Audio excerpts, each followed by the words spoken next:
Is domestic violence permitted? Domestic violence, ना? नहीं, हराम है. Domestic violence है हराम है. Violence, ना? Violence is different than. जो आप कुरान की आयत का जिक्र कर रहे थे, वो हुआ है सूरा नंबर निसा, सूरा नंबर 4 आयत नंबर 35. मैंने 34 का जिक्र किया, जिसमें आता है अर्रिजाल कवामुन निसा, का मेन द सपोर्टर्स.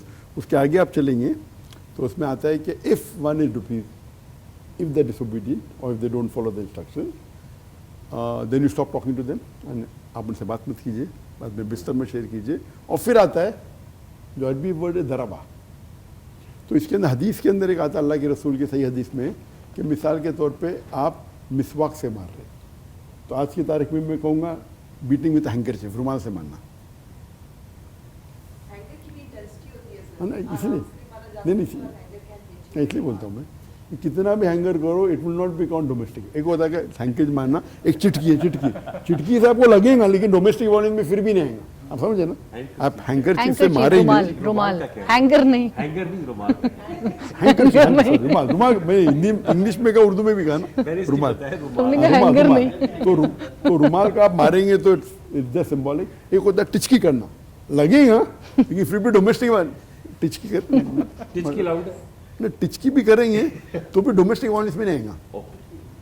तो बस क्या होगा, थोड़े आप लूले बंगले हो जाएंगे, ब्लैक एंड ब्लू थोड़े, तो it is not called in domestic violence. यानी मिसाल के तौर के ऊपर क्या होता है, जो हदीस के लिए हमें एक हदीस से गाइडेंस मिलता है.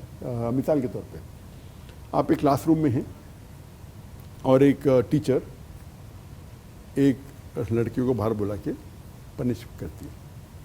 अब ये वो सब लोग के बच्चे लोग के सामने सपोज एक थप्पड़ मारेंगे, लाइट, फिजिकली उसको हर्ट नहीं होता है, लेकिन 25 बच्चे लोग के सामने थप्पड़ मारा, इट्स अ डिग्निटी वार्निंग.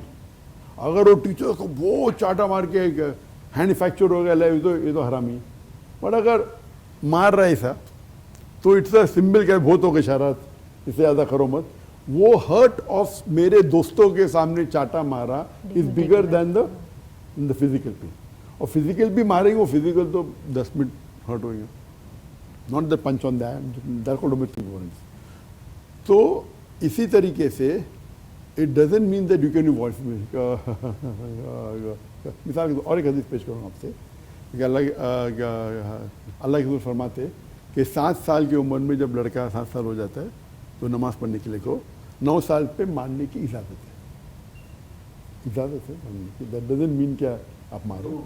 और कौन सी मानने की बात है कि आप मारेंगे उनको या उनको हाथ पे तोड़ देंगे, नहीं. अगेन टेलिंग हिम दैट सलाह इज द मोस्ट इम्पॉर्टेंट फराइज. यानी अल्लाह ताला सबसे पहले पूछेंगे आपको आपके अमाल को सलाह. तो ये बताने के लिए, that doesn't mean you want to hit your child black and blue. Context is very important. वो तो नमाज से नफरत करने लगेगा, आप समझे ना. नमाज से of course that's the last resort.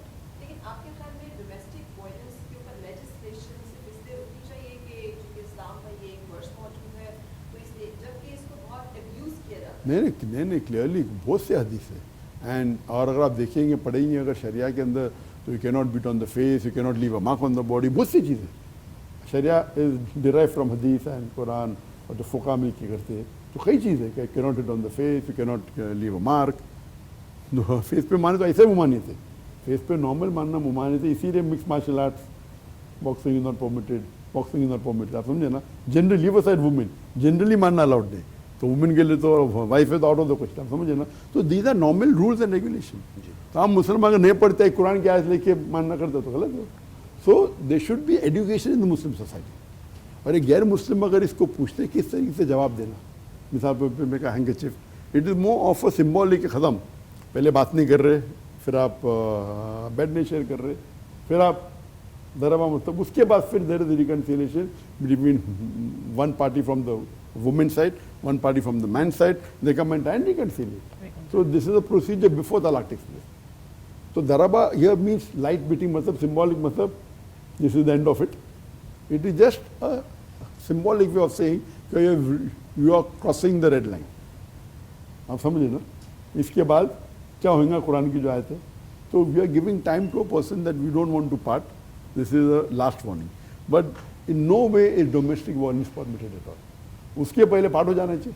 अगर इतना आपको लगता है भाई छीने तो पाट ना, आप अपनी जगह जो स्टेट को ये हदूद कर देनी चाहिए इनका तयन के, बिकॉज बहुत सारे लोग जो इसके बारे में आगाह नहीं होते वो पी लेते हैं कि चूंकि वो उसमें उस लिमिट को नहीं फॉलो करते जो आप कह रहे हैं कि रुमाल से मार दें या हल्की जर लगाएं, दे गो ऑल आउट। और हमारे मुआशरे में बदकिस्मती से ऐसी बहुत सारी केसेस मौजूद हैं और जब भी लेजिस्लेशन होने लगती है डोमेस्टिक वायलेंस के हवाले से तो भी यही ली जाती है कि इस्लाम इसकी ममानियत नहीं है, इससे डोमेस्टिक वायलेंस पे लेजिस्लेशन नहीं की जा सकती। इसके बारे में मैं चाह रही हूँ कि बहुत क्लैरिटी से आप आगे नहीं, मुझे पाकिस्तान में क्या होता है बिल्कुल पता नहीं, ठीक है, तो उसका मैं जिक्र नहीं कर सकता। आई कैन नॉट से राइट या रॉन्ग, लेकिन आई नो मलेशिया में रहता हूँ मैं, of course any women can go and complain. अगर कोई ब्लैक एंड ब्लू मारे तो उसकी तो खैर नहीं, हाँ थोड़ा ज़्यादा मारे तो बचने के इन बिटवीन होगा तो बचने के चांस है। ब्लैक एंड ब्लू करे विल बी अरेस्टेड श्योरली, यहाँ का मुझे पता नहीं, तो मिसाल दे रहा हूँ मैं मलेशिया की आपको। Of course, if he hit the wife and black and blue and out of the question, if he fracture something, there is no chance at all. Doctor साहब कोई जुर्म अगर मर्द करे तो खातून भी मार सकती है sir? That's a very good point. आप पूछ रहे कि किस तरीके से, ब्लैक एंड ब्लू या विद हैंकरचीफ? से बढ़कर देखो क्योंकि कुरान की आयत है कि man is more in strength than the women, तो this is the symbolic. But अगर वुमेन का नहीं सिंबॉलिक रहेगा का, देयर विल बी रिटेलिएशन, बराबर कि नहीं?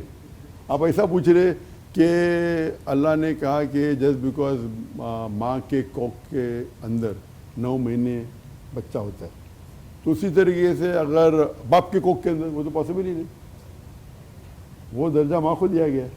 तो अगर वो हैंकरचीफ अगर औरत करेंगी शोहर के, वो तो दैट्स नॉट अलाउड।